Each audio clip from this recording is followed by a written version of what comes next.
मंजूरी दी है।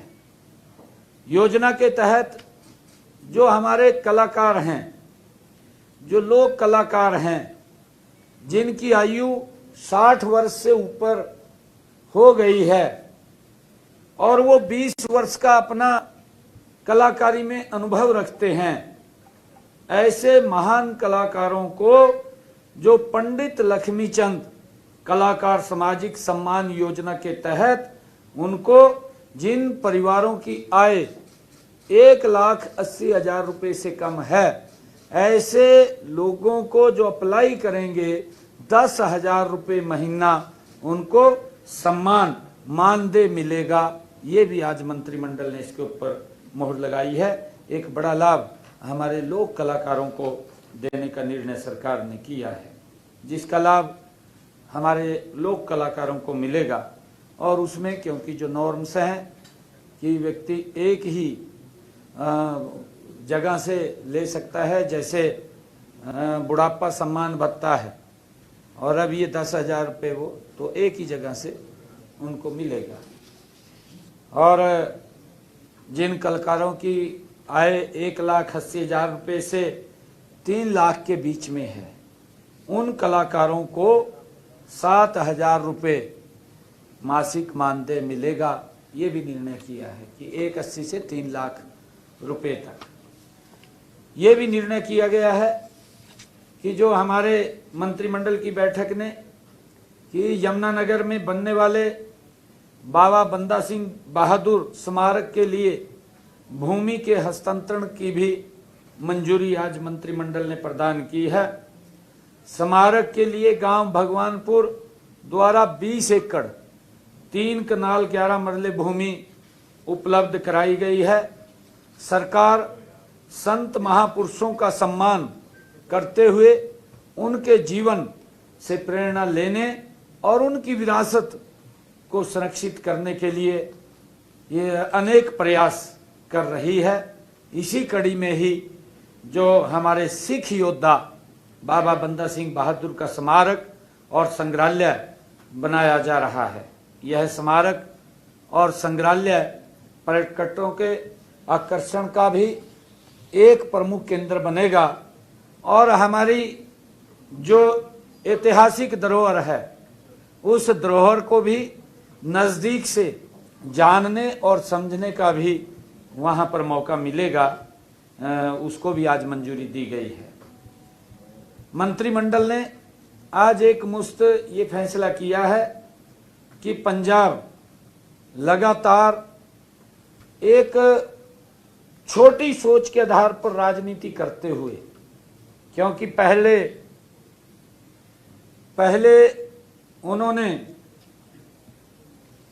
पहले उन्होंने जो हमारा SYL का मामला था अपने विधानसभा में पास कर दिया और माननीय सर्वोच्च न्यायालय के फैसले को भी दरकिनार कर दिया। दुर्भाग्यपूर्ण है। और इस प्रकार की बातें वो करते हैं, ये पानी हमारा है, इसके ऊपर हमारा हक है। हमने पीछे भी कहा था, हम शालीनता से वहां पर बात करते हैं क्योंकि ये प्रकृति का स्रोत है। इस पानी के ऊपर कोई व्यक्ति अपना अधिकार नहीं जमा सकता, क्योंकि ये इसका प्रोडक्शन किसी फैक्ट्री में नहीं होता, ये तो प्रकृति से मिलता है और ये देश की धरोहर है। आज भी उन्होंने अपने विधानसभा में प्रस्ताव पास किया, कई विषय उसके अंदर लिखे और ये कहा कि हम एक बूंद पानी की नहीं देंगे। पंजाब द्वारा हरियाणा के पीने के पानी को, क्योंकि ये पीने के पानी की बात हो रही है, और जब पीने के पानी की बात हो रही है, हमने पहले भी ये बात कही थी कि अगर परिवार में कोई व्यक्ति आ जाता है, हम पहले उसका पानी पिला करके स्वागत करते हैं। हमारे गुरुओं की भी परंपरा रही है। गुरु नानक देव जी से लेकर हमारे गुरु गोविंद सिंह जी तक हमारे 10 गुरुओं ने हम सबको एक दिशा, एक मार्ग दिखाया है। मैं पंजाब सरकार से ये कहना चाहूंगा, क्योंकि पंजाब के आवाम, पंजाब के लोग भी चाहते हैं कि हमारे उन गुरुओं के वचनों का पालन होना चाहिए। मैं पंजाब सरकार से, पंजाब के नेताओं से मैं आग्रह करता हूं कि ये पीने के पानी का सवाल है और इस पीने के पानी को आप ना रोकें, बिना शर्त उस पानी को आप दें, क्योंकि हमारे गुरुओं के उस वचन को आप निभाएं जो वो वचन, जो रास्ता हमें दे करके गए हैं। आप इधर उधर की बात मत करिए। मैं सुन रहा था कि मेरे को कहा गया कि वो तो रिश्तेदार है, ये भी कहा गया था कि बेटी के घर का पानी नहीं पीते, नहरें मांग रहे हैं। भाई मान साहब, मैं ये कहना चाहता हूं, अब तो बच्चे हो गए हैं, सारी उम्र थोड़ी होता है, बच्चे हो गए हैं, अब तो माँ बाप भी जाकर के घर में पानी पी लेता है। आप इस प्रकार की दूर की बात मत करिए।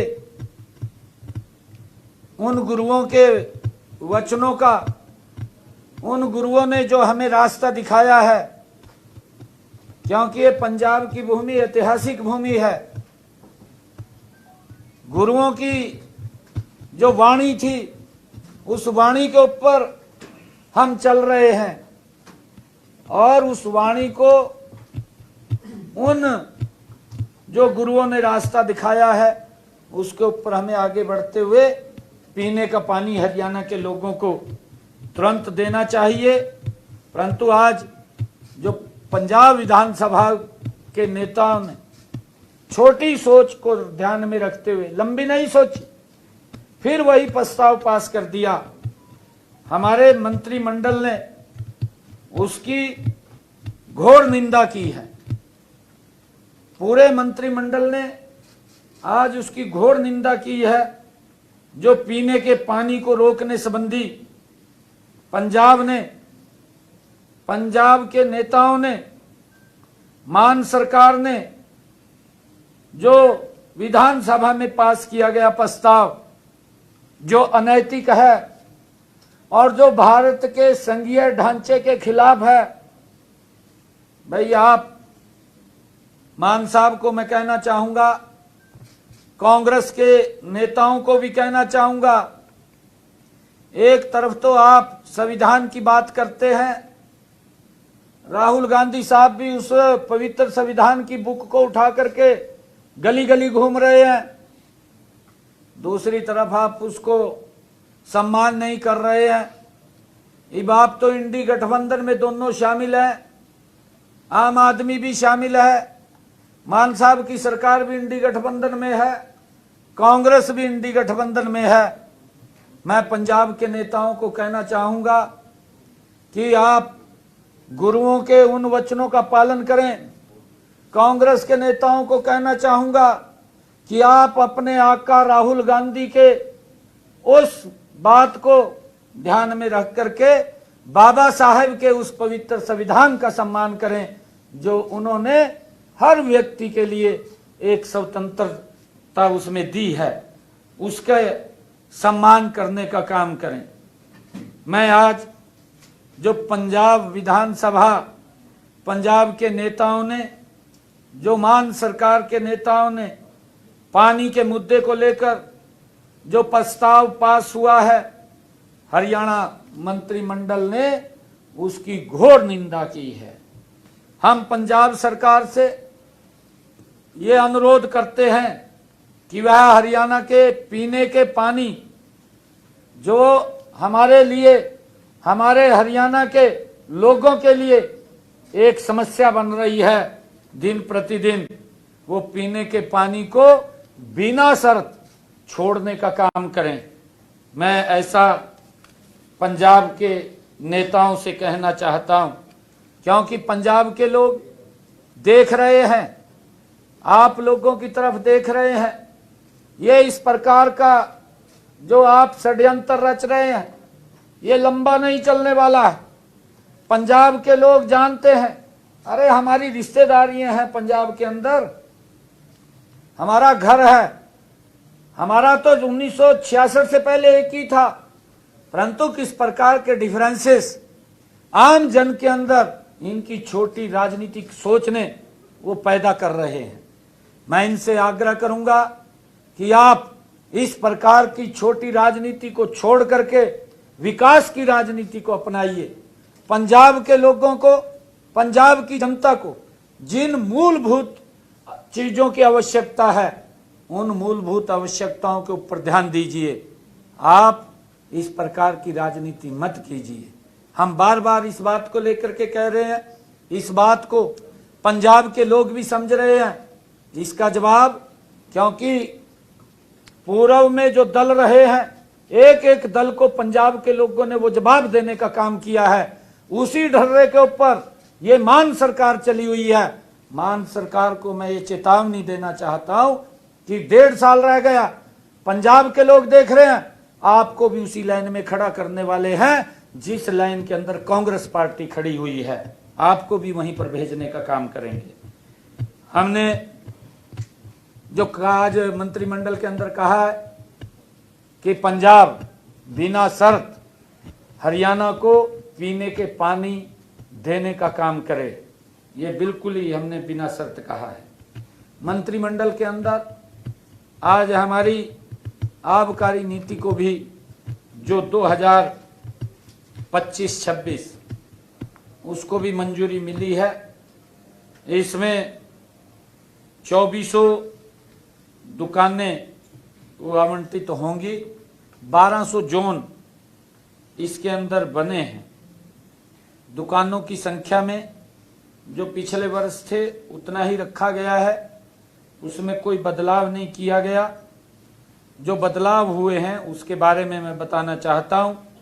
हमने ये अब की बार निर्णय किया है, जो बस स्टैंड है, स्कूल है, कॉलेज है, धार्मिक स्थल है, इनसे जो शराब के ठेके हैं उसकी दूरी पहले वो 75 मीटर थी, अब उसको बढ़ा करके 150 मीटर कर दिया है, उसकी दूरी बढ़ा दी है। और इस नीति में यह भी प्रावधान किया गया है कि नेशनल हाईवे तथा स्टेट हाईवे से सीधे तौर पर कोई भी शराब की दुकान ठेका दिखना नहीं चाहिए, न ही उनका नेशनल हाईवे स्टेट हाईवे से सीधा संपर्क होना चाहिए। इसी प्रकार दुकानों को लाइसेंस, इस प्रकार की दुकानों को लाइसेंस नहीं दिया जाएगा। नेशनल हाईवे स्टेट हाईवे से उचित दूरी पर स्थापित ठेकों, शराब की दुकानों को किसी भी प्रकार का कोई विज्ञापन या साइन बोर्ड लगाने की अनुमति भी नहीं दी गई। यदि ऐसी कोई विज्ञापन या साइन बोर्ड किसी भी जोन में पाया जाता है तो पहली बार उसके ऊपर 1 लाख रुपए जुर्माना, दूसरी बार 2 लाख रुपए जुर्माना और तीसरी बार में 3 लाख रुपए जुर्माना। अगर उसके बाद भी कहीं पाया जाता है तो उसका लाइसेंस भी रद्द कर दिया जाएगा। और इस नीति में यह भी प्रावधान किया गया है कि 500 से कम गांव में ठेका नहीं खोला जाएगा। इस प्रावधान से अब लगभग 700 से ज्यादा गांव में 152 ठेके बंद हो जाएंगे। ये भी मंत्रिमंडल ने आज इस को निर्णय दिया है। नई नीति में आहता खोलने के लिए गुरुग्राम में लाइसेंस फीस का 4%, फरीदाबाद सोनीपत पंचकुला में लाइसेंस फीस का 3%, गुरुग्राम और फरीदाबाद में 4%, सोनीपत पंचकुला में लाइसेंस फीस का 3%, बाकी जिलों में लाइसेंस फीस का 1% राशि देकर वह ट्रेवंस खोल सकता है। पुरानी नीति में आहता के लिए एरिया की कोई सीमा नहीं थी, जबकि इस नीति में अब आहते के लिए 1000 स्क्वायर मीटर एरिया निर्धारित किया गया है। आज ये निर्णय इस मंत्रिमंडल की बैठक ने लिए हैं। कई महत्वपूर्ण निर्णय थे। आज इन सब निर्णयों को आज मंजूरी दी गई है। बहुत बहुत धन्यवाद। पानी जो है ये पंजाब का है जो हम बार बार उनसे मांग रहे हैं। हाँ जी, हम पानी पंजाब से क्यों मांग रहे हैं? क्या पंजाब के हिस्से का पानी मांग रहे हैं? हम केंद्र से क्यों नहीं बात करते हैं? नहीं, देखिए, मैंने जब सर्वदलीय बैठक थी, उस सर्वदलीय बैठक के अंदर एक एक विषय के ऊपर बात रखी थी, क्योंकि ये हिस्सा बटा हुआ है। पंजाब को कितना हिस्सा मिलेगा, हरियाणा को कितना हिस्सा मिलेगा, दिल्ली को कितना हिस्सा मिलेगा, राजस्थान को कितना हिस्सा मिलेगा, ये अलग अलग उसमें डिवाइड है। और उस डिवाइड के अंदर, क्योंकि जब ये अप्रैल मई जून ये 3 महीने का समय होता है, ये क्रूशियल समय होता है, क्योंकि गर्मी का समय होता है, इसमें पानी की ज्यादा खपत होती है। और उस ज्यादा खपत के हर वर्ष, ये अब की बार नहीं, हर वर्ष ज्यादा पानी वहां से लेते हैं। और उस कड़ी के अंदर अगर पंजाब का देखें, मैंने बताया था इस वर्ष में भी पंजाब ने 9.75 जो पानी है वो ज्यादा लिया है। और अगर हम पिछले 20 साल का देखें तो 22.5% से ज्यादा पानी वो पंजाब ने वो लिया है।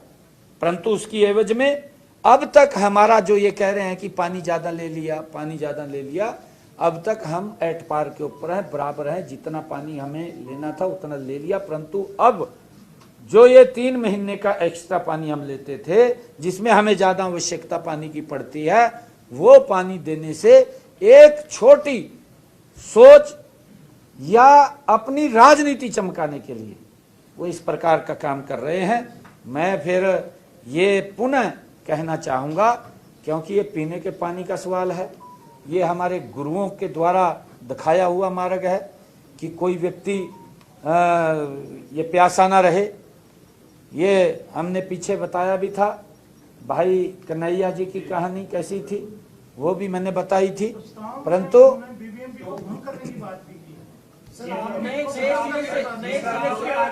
आप आग्रह कर रहे हैं, लगातार आप अपील कर रहे हैं, लेकिन इसके बावजूद उन्होंने आज ये कह कि बीबीएमबी को भंग कर दिया जाए, प्रस्ताव पारित किया है। अब पंजाब अपनी बीबीएमबी जो बोर्ड है उसका कोई व्यवस्था नहीं है। कोई जो पुराना बोर्ड बना था उसको पूरी तरह से भंग कर दिया जाए। सरकार से बातचीत और वो दबाव की बात करते हैं, ऐसे दबाव बना रहा है। इसी मेरा एक और सवाल इसमें ऐड ऑन है कि किसी राज्य की बात भी कर रहे थे सर, हरियाणा की ओर से क्या किसी राज्य की विधानसभा में कोई प्रस्ताव पारित हो सकता है, उसकी जब तक सेंटर से मोर्चा में। देखिए, मैं बताना चाहता हूं, बीबीएमबी लोकसभा से ये पारित बॉडी है और केंद्र सरकार के अधीन है। ये तो कल यूं कह देंगे विधानसभा में पास कर का भी हिमाचल भी मारा है, कह सका